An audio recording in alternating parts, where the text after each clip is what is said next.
आज की वीडियो में हम एक जर्मन मूवी के बारे में एक्सप्लेन करेंगे। इस मूवी में एक 19 साल के लड़के को एक 35 साल की औरत से लव हो जाता है।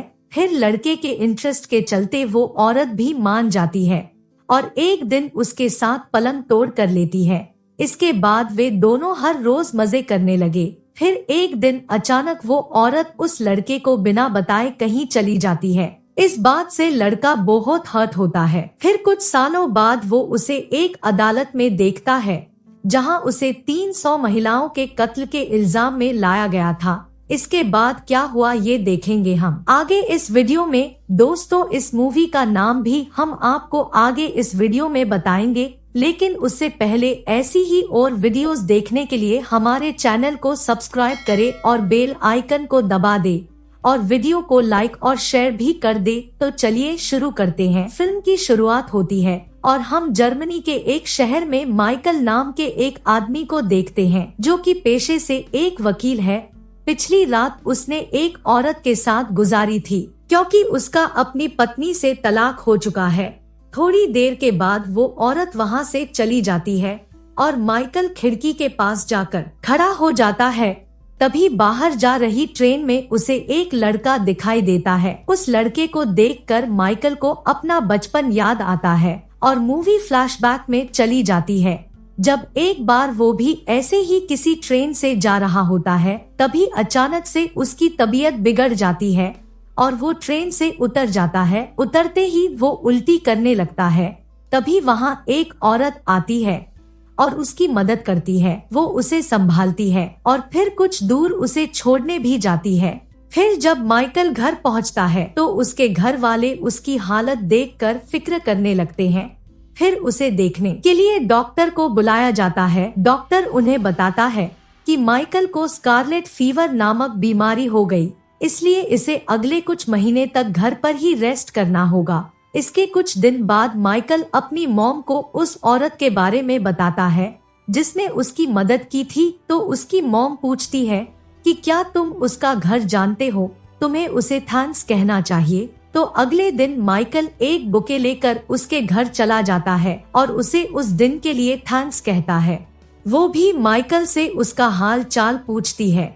इसके बाद जब माइकल वहाँ से जाने लगता है तो वो उसे कहती है कि मुझे भी काम पर जाना है, तो क्यों न दोनों साथ ही चलते हैं। और माइकल को इंतजार करने के लिए बोलकर कपड़े बदलने चली जाती है। फिर कमरे में इधर उधर सामान को देखते हुए माइकल की नजर उस औरत पर पड़ती है तो वो उसे देखने लगता है।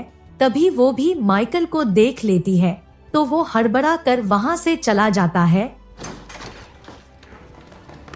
इसके बाद माइकल कई बार चुपके चुपके उसे देखने लगा। वो कंडक्टर की जॉब करती थी। कई दिन बाद माइकल फिर से उससे मिलने चला जाता है। तब उसे वो सीढ़ियों पर ही मिल जाती है।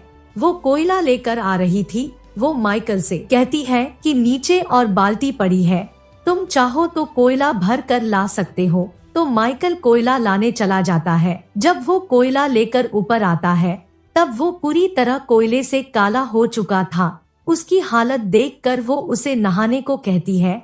फिर जब माइकल नहा लेता है तो वो उसके लिए टॉवल लेकर आती है। जब वो माइकल को टॉवल पहनाते हुए हक करती है तो माइकल को ये एहसास होता है कि उसने भी कुछ नहीं पहन रखा है और वो थोड़ा नर्वस हो जाता है। तब वो माइकल से कहती है कि तुम इसी के लिए तो दोबारा यहाँ आए हो, और फिर वो माइकल को अपनी झील का पानी पिला देती है।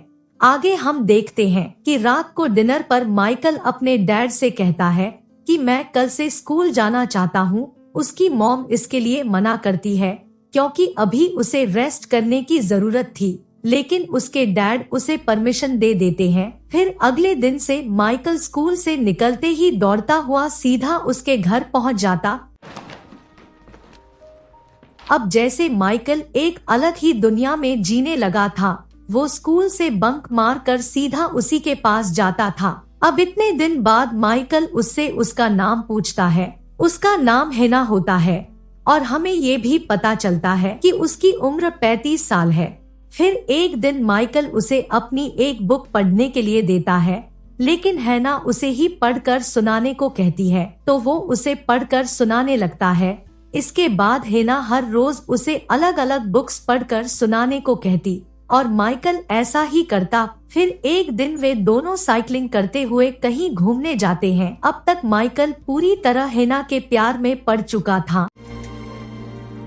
फिर रास्ते में वे दोनों एक रेस्टोरेंट पर रुकते हैं जहां वेट्रेस हेना को ऑर्डर देने को कहती है, तो वो मेनू माइकल को पकड़ाते हुए उसे ही ऑर्डर करने को कह देती है। फिर दोनों लंच करने के बाद एक चर्च में जाते हैं जहां हेना थोड़ी इमोशनल हो जाती है।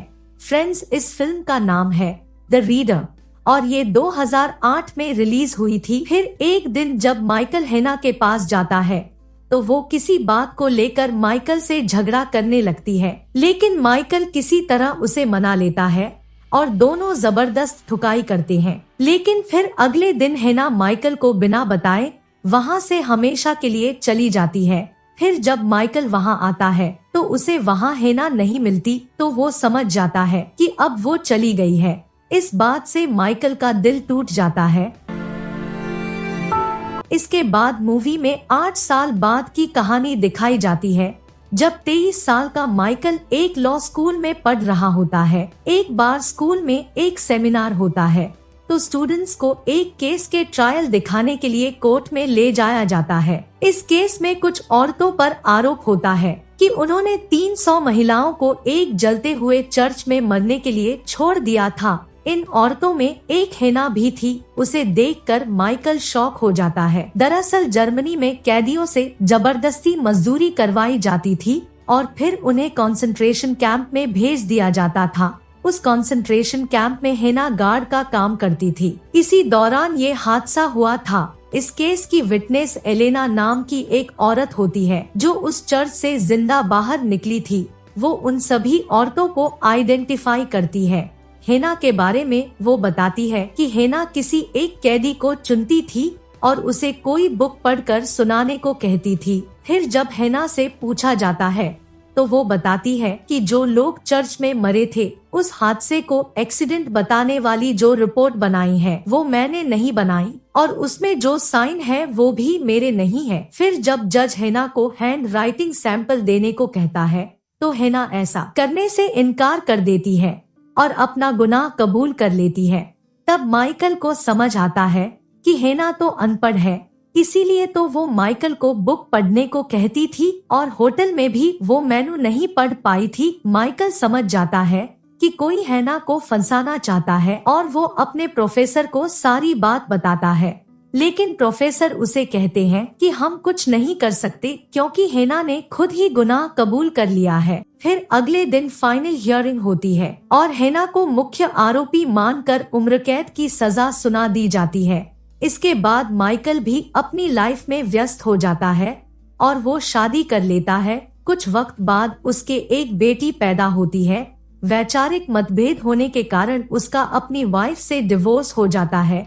इसी तरह 20 साल बीत जाते हैं। फिर एक दिन जेल की वार्डन माइकल को फोन कर सूचना देती है कि हेना की सजा पूरी होने वाली है और वो उसके लिए जॉब और घर दिलावाने में उसकी मदद करे क्योंकि माइकल के सिवाय उसका कोई नहीं था। फिर जेल से छूटने से कुछ दिन पहले माइकल उससे मिलने जाता है।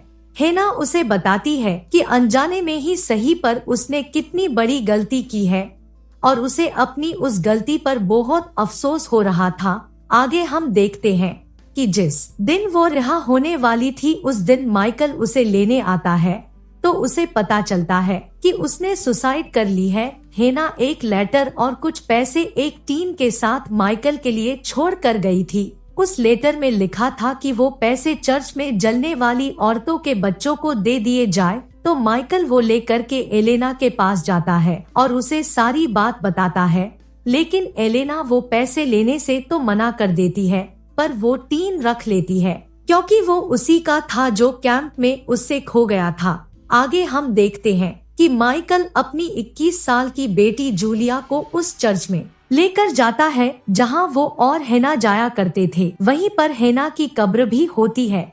फिर माइकल जूलिया को अपने और हेना के बारे में बताने लगता है और यहीं पर फिल्म खत्म हो जाती है।